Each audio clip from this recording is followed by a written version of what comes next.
My family arrived with gifts and smiles. Then I sent them the video that ended it all.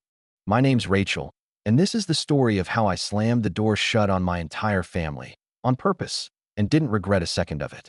It all began with my 34th birthday, which I had planned to celebrate in a quiet, personal way, just like I always preferred.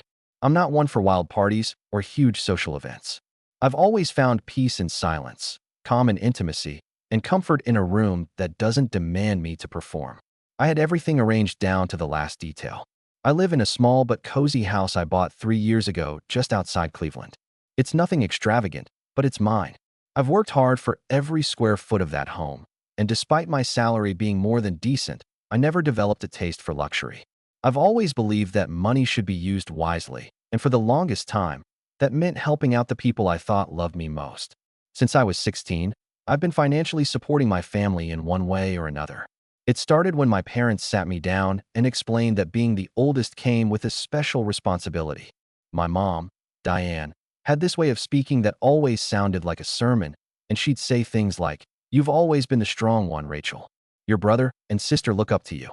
Then Dad, his name's Walter, would nod along like her backup singer, tossing in his signature phrase, "You're the glue holding this family together." At first, I believed them. I got my first job that summer after high school and handed over almost everything I earned. The pattern never broke. Even when I got a full scholarship to a good university and started doing freelance web development work on the side, the money still went straight into the family pot. I told myself it was temporary, that once Brooke and Cody grew up, once Mom and Dad were stable, I could finally breathe a little. I was so sure I'd earned that future. I couldn't have been more wrong. By the time I was 30, I was working full-time as a senior programmer at a software firm. The job was intense, but I liked it. It kept me focused. I had a solid income, health benefits, and a reputation at work for being dependable. Meanwhile, every month I was covering my parents' mortgage, sending money to Brooke to help with her rent, and giving Cody a generous amount to help cover his apartment while he finished school.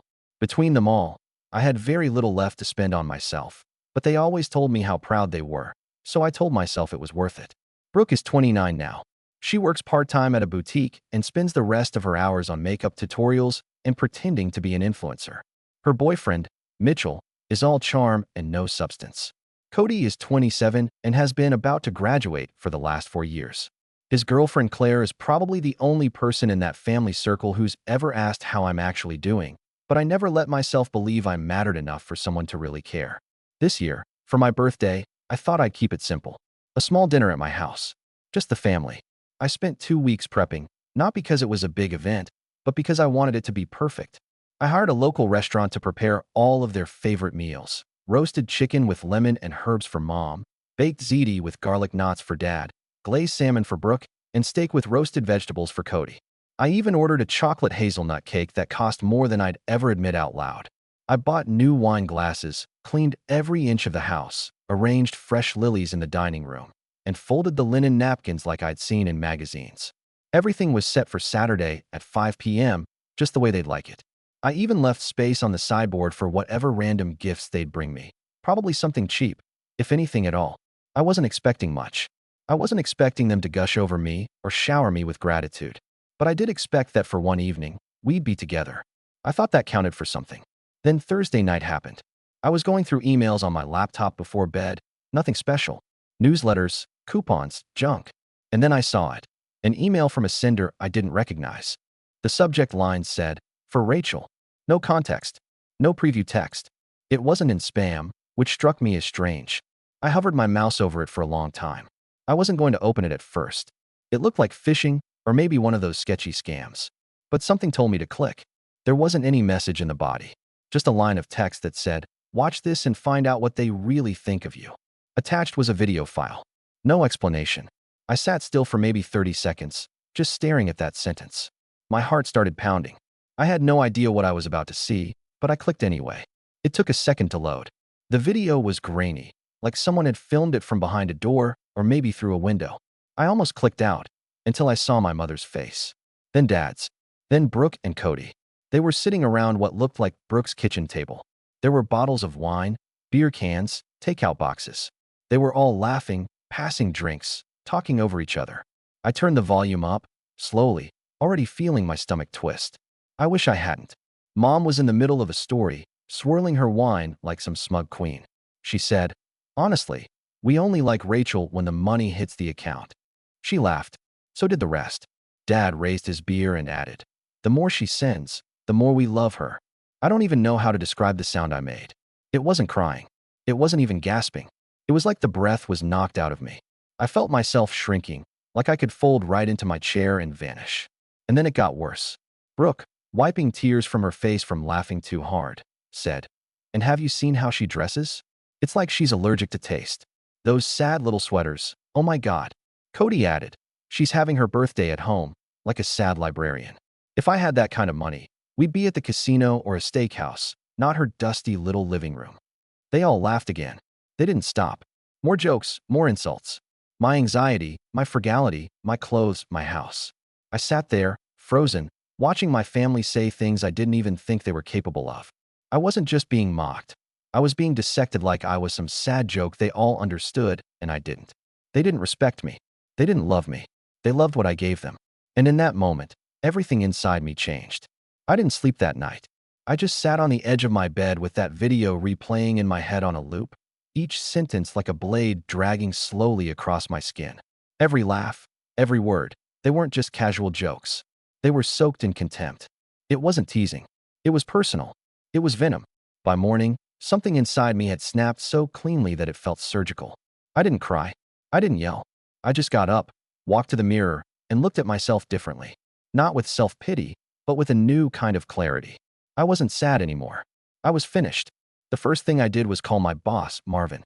He picked up in the middle of his morning coffee, cheerful as usual. "Hey, Rachel. Everything okay?" I told him I needed time off. 2 weeks, unpaid. No vacation. No emergency. Just time to think and disappear. He asked me twice if I was all right. I gave the vaguest answer I could. I just need to do something for myself for once. He didn't push, just said, "Take what you need. You've earned it." And that one sentence almost brought tears to my eyes. Not because it was sentimental, but because it was the first time in years someone said I deserved something without expecting anything in return. Next, I booked a ticket. One way, 5:30 a.m. departure to Santa Fe. I didn't think about it too much. I didn't compare prices. I just clicked the most expensive direct flight and paid without hesitation. Then I found a boutique hotel tucked into the edge of the desert. Not a chain, not a discount room. Something stunning, with adobe walls, private balconies, and views that made my chest ache just from the photos. Then I called the restaurant. The one I'd spent nearly $900 at for the catering. The girl on the phone recognized my name. "Everything's scheduled for pickup tomorrow at 4. Right. I told her I needed to change the delivery. Not cancel, just reroute. I gave her the address to a shelter downtown. She paused. "You're sending the order to a shelter?" I said yes, and her voice softened in a way I didn't expect. "That's really generous of you," she said. I just told her thank you and hung up. I sat still for a moment after that. Not because I was tired, but because I felt a strange, burning satisfaction. My family wouldn't get the meal I made for them, but someone else would. Someone who actually needed it. And that felt better than anything they could have said to me at that table. But I wasn't finished.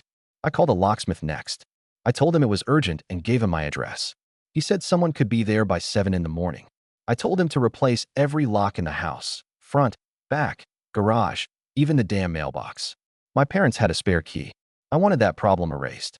By then, my hands were shaking, not from nerves, but from the sheer adrenaline that came with reclaiming something I didn't even know I'd lost.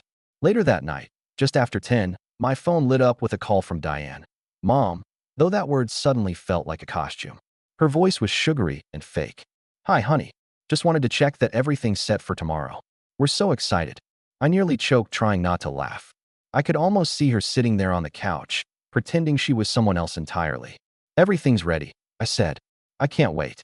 And I meant it. I really couldn't wait for what was coming. "We'll be there right at 5, she chirped. "Brooke is making her lemon bars, and your dad picked up a few bottles of wine." I smiled as I replied, "Sounds perfect, Mom. See you then." When I hung up, I stared at the phone in disbelief. Did they really think they could sit around trashing me one night, then roll up to my house the next like nothing happened? Did they think the same person they called an ATM would be waiting at the door with a smile and a cake? I opened my banking app next. I sat there, staring at all the scheduled payments lined up like obedient soldiers. Every single one was an insult. The mortgage transfer to Diane and Walter. the rent deposit for Brooke, Cody's monthly allowance. All of them funded by my exhaustion, my sacrifices, my belief that I owed them something. I canceled each one, slowly, deliberately, like cutting ties on a rope bridge one plank at a time. The screen was empty when I finished. No future transactions. No obligations. Just silence. Before I went to bed, I did one more thing. I recorded a short video of myself. Nothing fancy, no dramatic music. Just me, looking into the camera with a flat voice, saying, "You don't get to mock me and expect me to keep giving. I saw what you said. I'm done. I'm not your ATM. I'm not your punchline. I'm gone." I didn't send it. Not yet. But it was ready. The next morning, I barely heard the locksmith arrive. He worked quickly, didn't ask questions, just did his job and left. By the time I walked out to my Uber, the locks were changed, the house was sealed, and everything was set. The airport was quiet at sunrise, and I watched the planes taxiing across the runway like escape hatches. I sat by my gate, sipping bad coffee and thinking about what they were probably doing at that very moment. I imagined Diane fussing with a gift bag full of discount lotions. Walter probably in the car, arguing about parking. Brooke fixing her lipstick in the mirror. Cody hungover, complaining about the drive. None of them had a clue. When the plane took off, I felt weightless.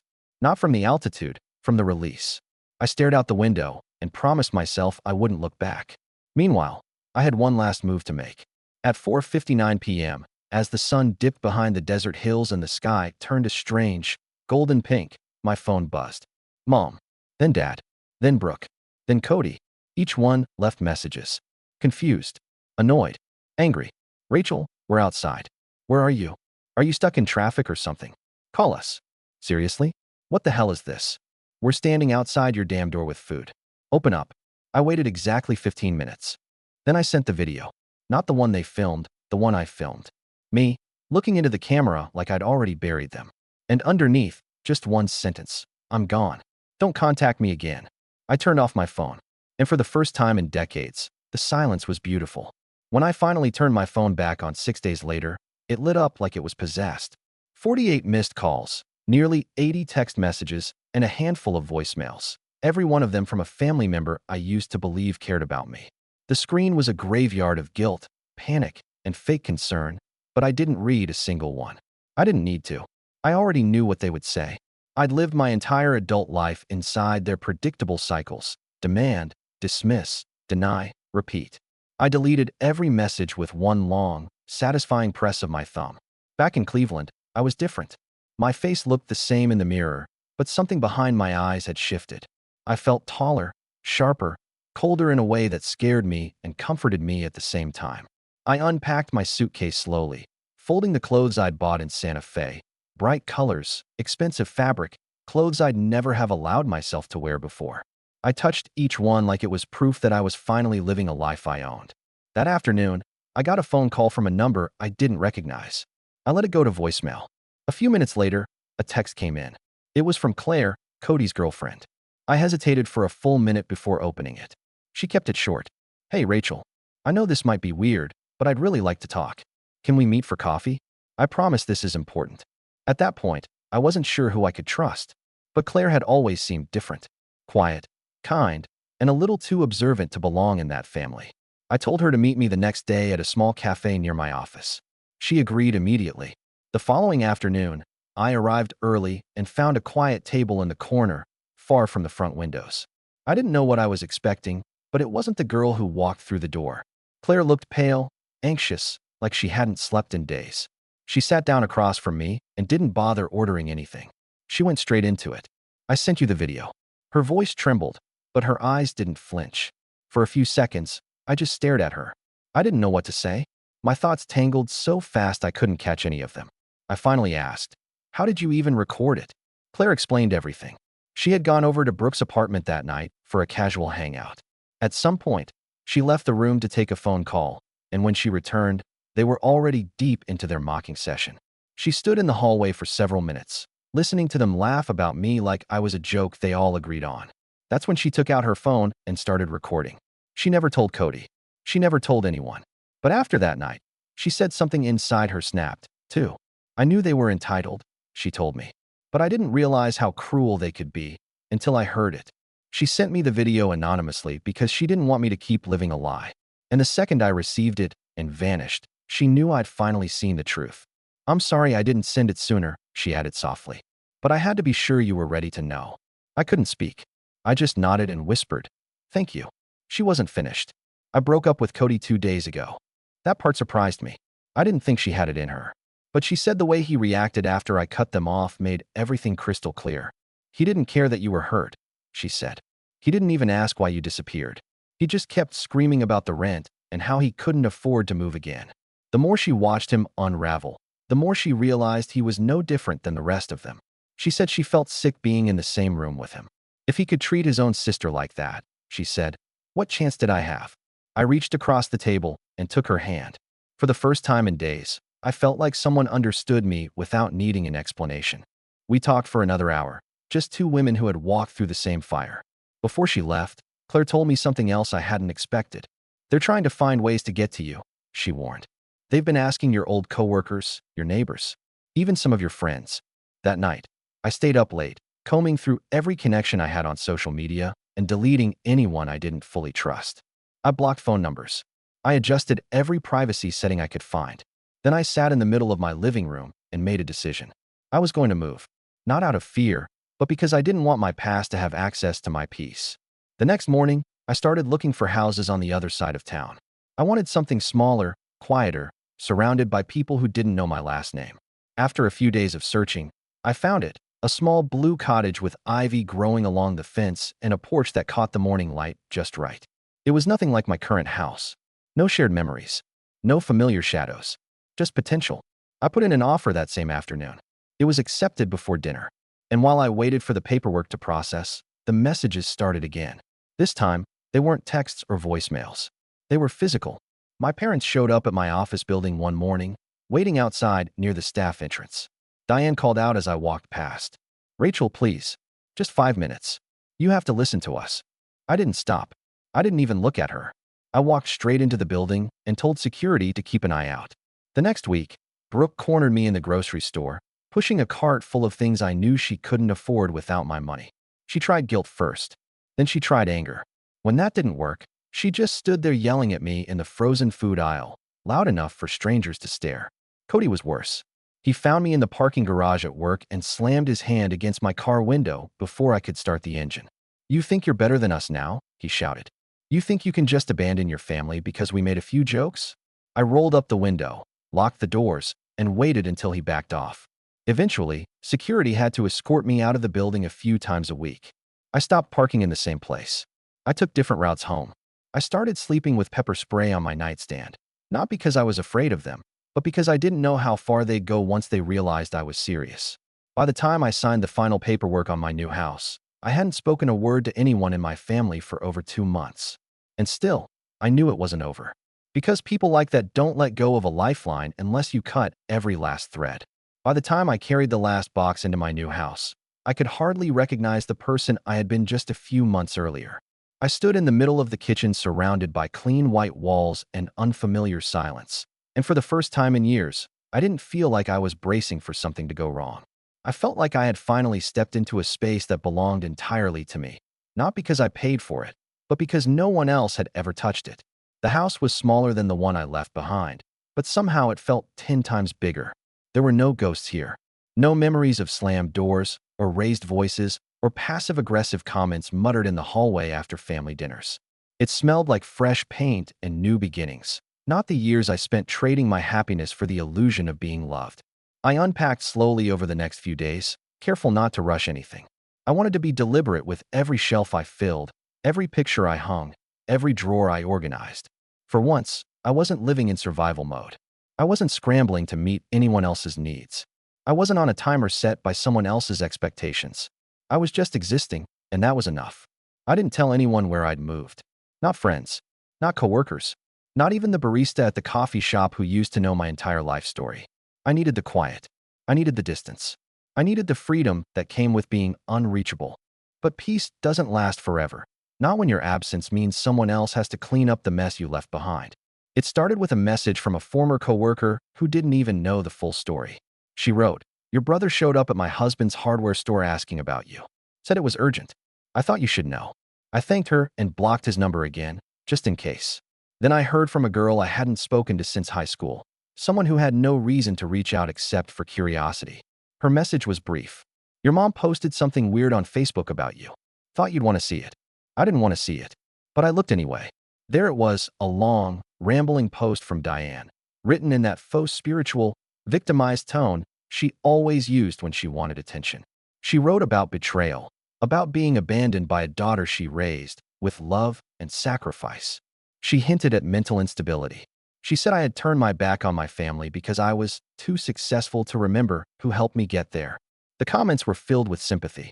People I hadn't seen in years sent her virtual hugs and prayer emojis. A few even tagged me, demanding I respond. I didn't, because I knew the truth, and the truth didn't need an audience.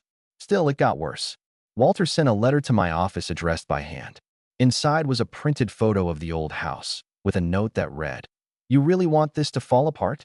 That was the whole message. No greeting, no signature, just emotional blackmail dressed up as a postcard. Brooke started reaching out to people I worked with, dropping hints that I was going through some sort of breakdown. She told them I was unstable. She said I was isolating myself. One of my colleagues, bless her, pulled me aside and told me everything without judgment. I thanked her, then filed a formal HR complaint to prevent any future surprises. I wish I could say I handled it all with grace, but that wouldn't be honest. Some nights, I still paced the floor of my new bedroom, wondering if I had gone too far.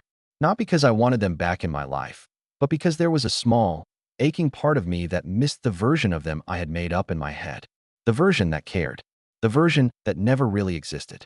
Then one night, something happened that erased every remaining ounce of doubt I had. I was getting ready for bed when I heard a knock at my front door. It was nearly 10 o'clock. I froze, every muscle in my body going stiff. No one knew I lived here. No one should be knocking. I peeked through the peephole and saw Brooke standing on the porch with a duffel bag slung over her shoulder. Her eyes were red, and her face was puffy like she had been crying for hours. I didn't open the door. I didn't speak. I just watched. She stayed there for 10 minutes, pacing, knocking every few minutes, calling out softly, "Rachel, please. I don't have anywhere else to go." She sounded broken, desperate in a way I'd never seen before. But I didn't move. Eventually, she sat down on the porch step and lit a cigarette. I watched the glow of it flicker in the dark while she stared out at the street like someone waiting for a bus that would never come. After 20 minutes, she stood up, wiped her face with her sleeve, and walked away. The next morning, I checked the security camera footage and deleted it without saving a copy. I was done. A week later, I heard from Claire again. She asked if I'd seen the news about my family. I said no, and she offered to meet in person to explain. We met at the same cafe where she told me the truth the first time. She looked tired, but relieved. "They lost the house," she said. "Foreclosure. Your parents are staying with some cousin in Dayton. Brooke's living out of her car. Cody tried to get into a roommate situation, but no one will take him. He still hasn't found a job." I didn't say anything. I just stirred my coffee and waited for the part where I was supposed to feel something. Claire added, "They're telling everyone you ruined them." Of course they were.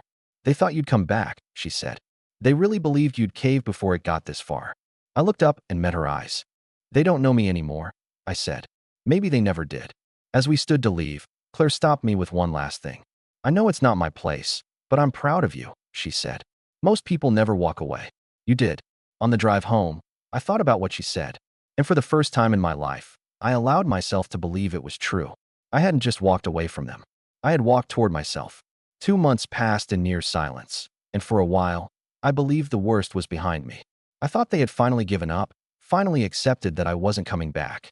My phone was quiet. My doorstep was untouched. No more messages from mutual friends asking what really happened. It was like they had all evaporated into the air and taken their noise with them. I had started to settle into my new life. I planted flowers along the porch. I bought a dog from the shelter, a quiet old terrier I named Milo. I read books late into the night with the windows open, because I could. Because no one was demanding I sacrifice another second of my time for people who never appreciated it. I started feeling normal again. Or at least, what I thought normal might be for someone who had spent their entire adulthood being emotionally blackmailed into submission. Then, one evening, just after dinner, I found an envelope in my mailbox with no return address.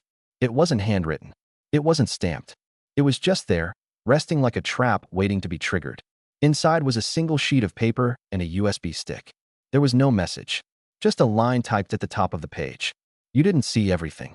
I stood in my kitchen holding the USB stick in one hand and the note in the other, and for a few minutes, I honestly debated whether I should even plug it in.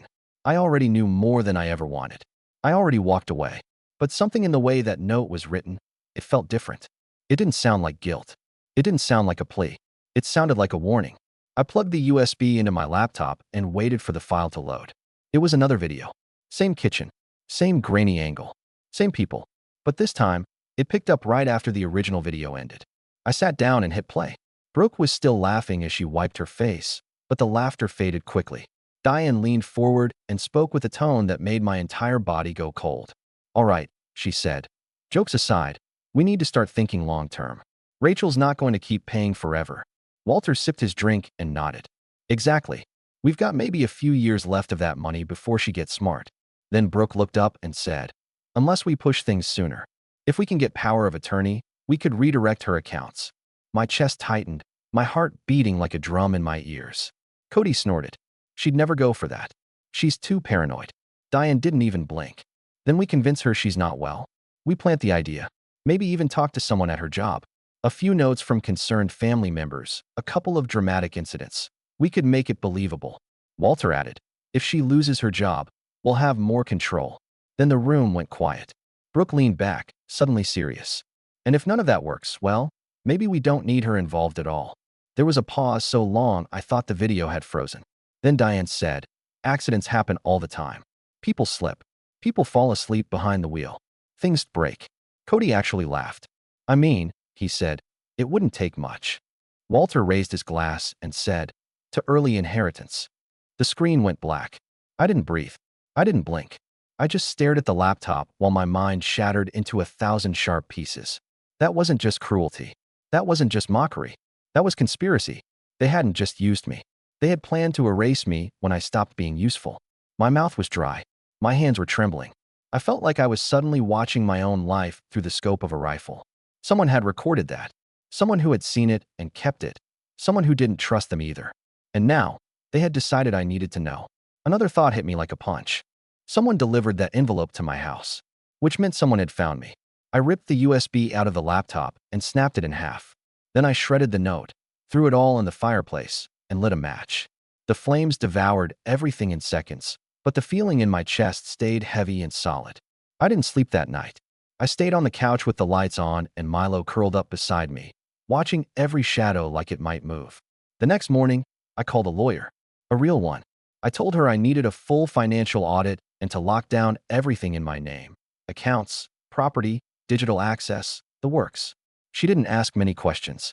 Just said, "We'll handle it. And I'll send someone to sweep your home for surveillance, just in case." That phrase stuck with me.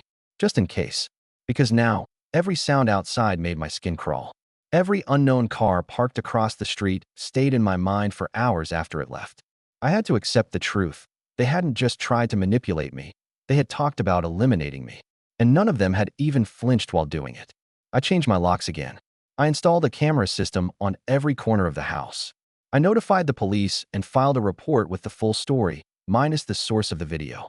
I didn't know who had sent it, and maybe that was the point. Whoever it was, they had done me the biggest favor of my life. They had shown me what I was really escaping from. A few weeks later, I received an anonymous postcard in the mail. Just 5 words written in clean block letters. They don't know I filmed it. There was no return address. No name. Just that one message. I stared at it for a long time. Then I burned it too. And after that, I did the only thing left to do. I left. I sold the house. I changed my name. I cut every thread of my digital presence. I moved across the country to a town no one in my family had ever heard of. I opened a new bank account. I started over from zero. No social media. No forwarding address. No way for anyone to track where I'd gone or who I had become. Because this wasn't just about healing anymore. This was about survival. They had already tried to erase me once. They don't get a second chance.